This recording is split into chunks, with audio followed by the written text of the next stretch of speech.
Yes, it's the mighty Ford Falcon GT. This was one of my dream cars when I was younger. I remember seeing one at the Sydney Motor Show. I must have been 13 or 14 years old, and it just blew my mind. It was just so exotic. Sure, GM, Holden and HSV always had the Club Sport and the GTS models, but the GTs were very rare. Ford didn't apply the GT badge to every single model, and in fact the predecessor to this EL GT was the EB, which was 2 generations before that. This just made it even more desirable. It was kind of a white whale, you'd never really seen one. Just 250 EL GTs were made, including 135 in automatic and 115 in manual. An additional 15 were also made for New Zealand and South Africa.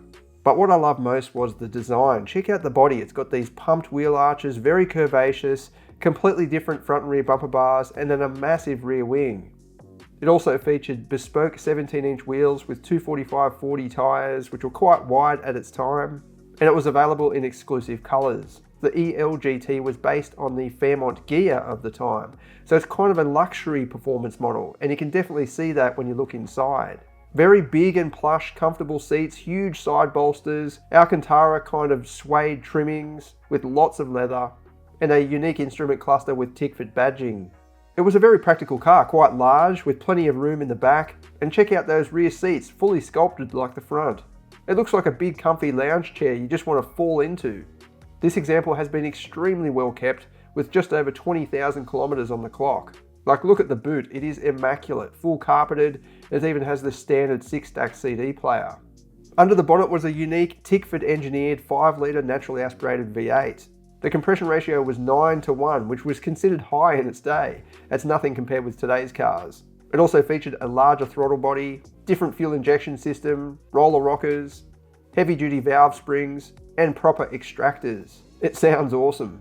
It produced 200 kilowatts and 420 newton meters. That doesn't sound like much today, but again, back in its day, 200 kilowatts was a pretty high figure. As you'll see in the performance testing coming up, the gearing is quite long.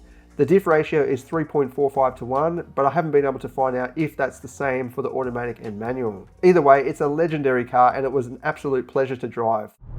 Out on the road, you can tell this was primarily a luxurious and a very luxurious vehicle. You've got the wood steering wheel, leather everywhere, this nice soft Alcantara suede style trim, and it's comfortable. It's not too hardcore in the suspension department, but you've got that deep bellowing V8 lurking in the background.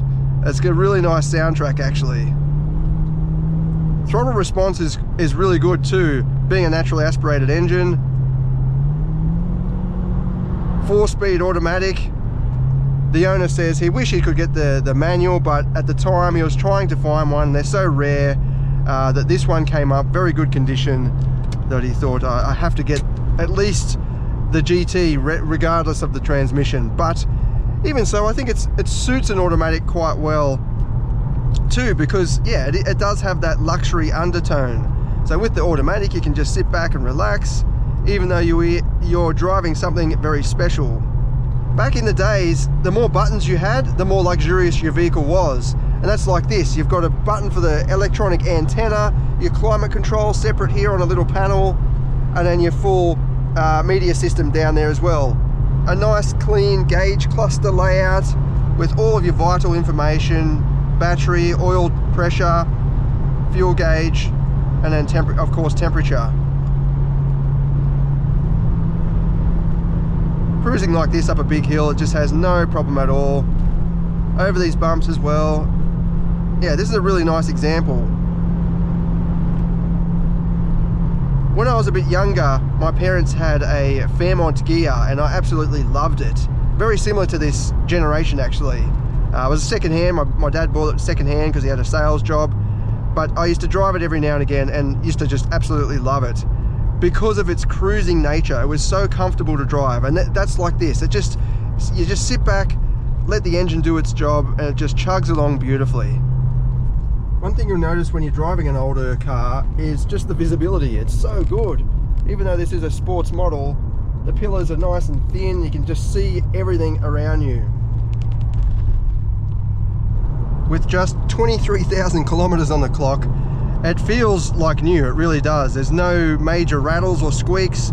There's just a little bit of a rattle coming from the back window because a car wash company just damaged the window a little bit, but other than that, yeah, the steering feels tight, suspension feels tight.